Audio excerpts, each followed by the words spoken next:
Tomorrow is the 3-year anniversary of the day Donald Trump was elected president of the United States, and it's been smooth sailing ever since. Trump plans to celebrate his anniversary tomorrow by playing golf and then making love to an overcooked steak with ketchup on it. This is kind of interesting. You know how the president has the best words? He uses all the best words? Well, he was in Monroe, Louisiana last night, where he treated the crowd to what seems to have become his new favorite word that is not a word. Mueller, remember Mueller with that hoax? The biggest lie ever foisted upon the American people. Foistered. And it wasn't just like a slip of the tongue, because he did it again on Tuesday in Lexington. The most egregious fraud ever foisted. And Friday in Tupelo. The single greatest lies ever foisted. He used the word foister 3 times in a week. It's a combination of foisted and forced, which also happen to be his 2 favorite ways to meet women. So, thank you.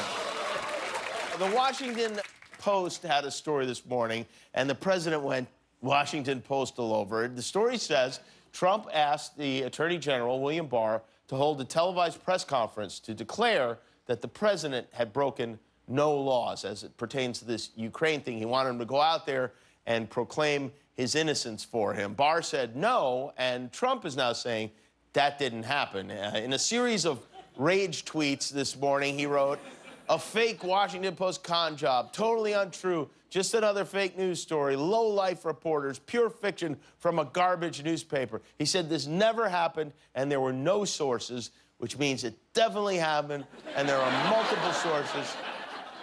My big question is, does he ever do any actual, like, president work? It seems, or is it all just rallies and tweets now? Seriously, when is the last time you heard about Trump doing something that wasn't related to him getting impeached? I think it happened like 3 times this year. The president also complained that media outlets don't use fact checkers anymore. They just write whatever they want, which that's rich. Donald Trump claiming the media doesn't fact check is like R. Kelly calling Chris Brown a creep. It's really... By all means, let's start checking facts and tax returns. Trump, by the way, isn't the first president to have it out for the Washington Post. You know who else wasn't a fan? This guy. No reporter from the Washington Post is ever to be in the White House again, and no photographer either. No photographer, is that clear? Yes, sir. None ever to be in. You know, poor Richard Nixon, I was thinking about this today. He didn't have a Fox News. He didn't have a Sean Hannity going, Watergate, and more like water great to get him to sleep, you know? He had nothing. This morning, another transcript from yet another senior government official was released. This one said there was a quid pro quo with Ukraine, and there was testimony from an aide to Mike Pence, who was listening in on that perfect phone call Trump made. And she said she found it to be unusual and was concerned about what she heard. The Democrats are not wasting any time with this. The House is on track to vote on it by Christmas. Which, I don't know, why not do it on Christmas, you know? Impeach him on Christmas. That way we can start a new tradition of rewatching that every year instead of, like, Rudolph or something.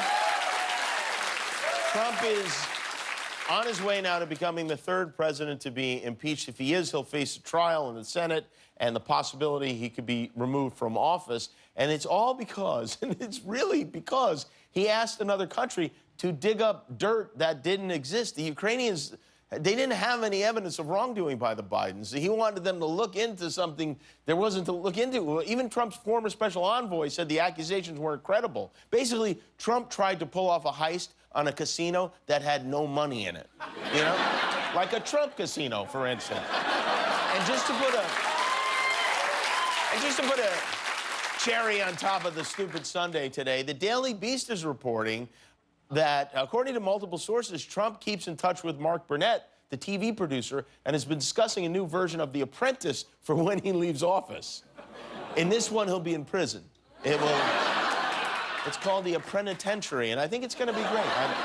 There's a new Trump tell-all book on the way, written anonymously by the senior White House official who wrote that infamous op-ed in the New York Times. It's called A Warning, and according to A Warning, Trump was so unhinged after he fired Jim Comey, senior White House officials discussed which cabinet members would support invoking the 25th Amendment. That's the amendment where they removed the president by deeming him unfit for office. The book said there was no doubt among senior officials that Mike Pence would support removing Trump from the White House. Well, could you imagine that conversation?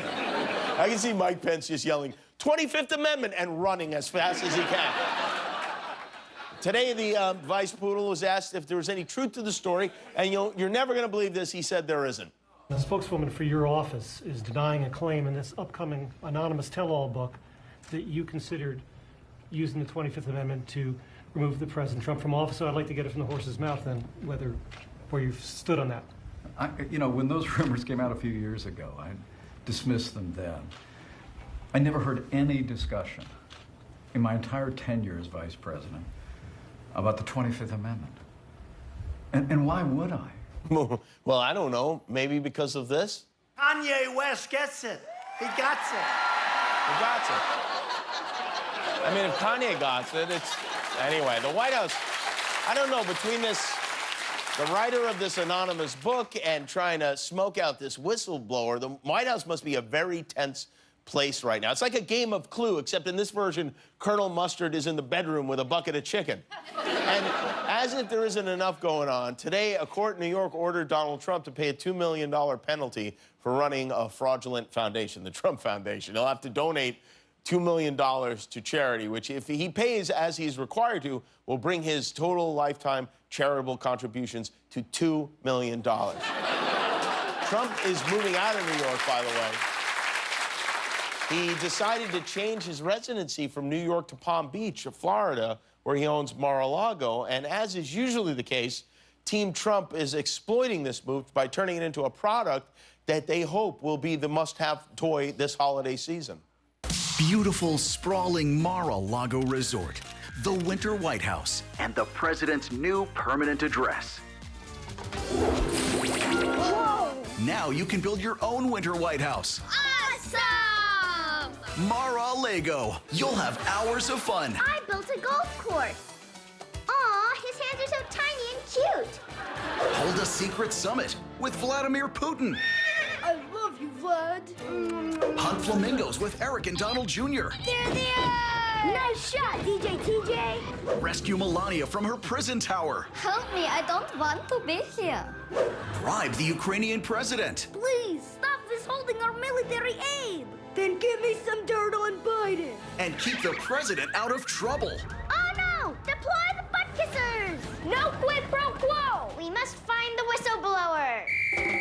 Mar-a-Lago, from the makers of Magadoodle. Draw your tax returns and watch them disappear.